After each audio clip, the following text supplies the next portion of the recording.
It's midweek moment, and thanks so much for giving me this opportunity just to chat to you. So, I made a mess. I made a huge mess yesterday. I had to transfer some funds to somebody, via e-wallet. So, they get sent a specific code on their cell phone. And I was very busy. I had a full day yesterday, and in the process, I sent it to the wrong number.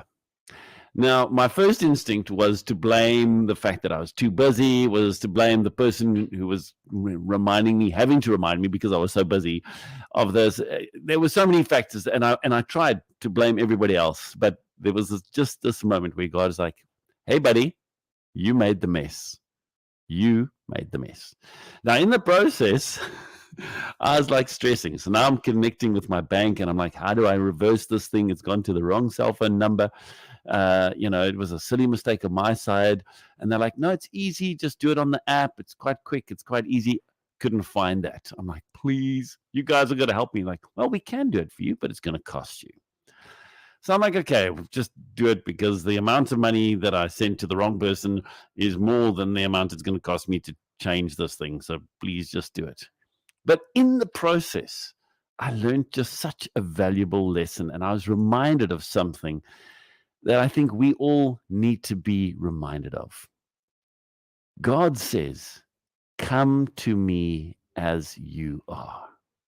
Come to me as you are. Don't try and get yourself sorted out first and then come to me. God invites you to come to him as you are, with all the mess, with all the mistakes, and say to him, God, please, I need your help. Just like I needed the help of that online banking person to reverse my mess. Nothing that they did, nothing that their app did. It was my stupidity. I needed that higher power. And so often we as Christians, we think, you know what, but I've got to take care of this, or I've got to take care of that. And God's like, no, just come to me as you are. Probably one of the most well-known parables in the Bible is the parable of the prodigal son. We know the story. The son, arrogant little whatnot, goes to his dad and says, give me all my inheritance. I mean, his dad's not even on his deathbed. His dad's healthy and fit and whatnot. But he takes his money and he goes. And he too probably at one point blamed everything and everyone around him.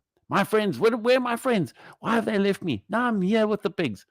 But it was eventually, and the Bible says this, when he got to his senses, when he came to his senses, he realized, hang on, but the servants in my father's house are treated better than I'm being treated.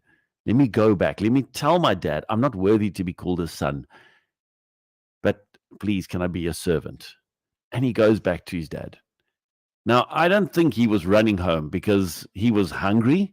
He was like beaten up, and I'm sure he didn't have warm clothes and stuff like that, but he was doing his best to get home as quickly as possible. What's the most beautiful is that his dad daily was looking out to see, when is my son coming? When is my son coming home?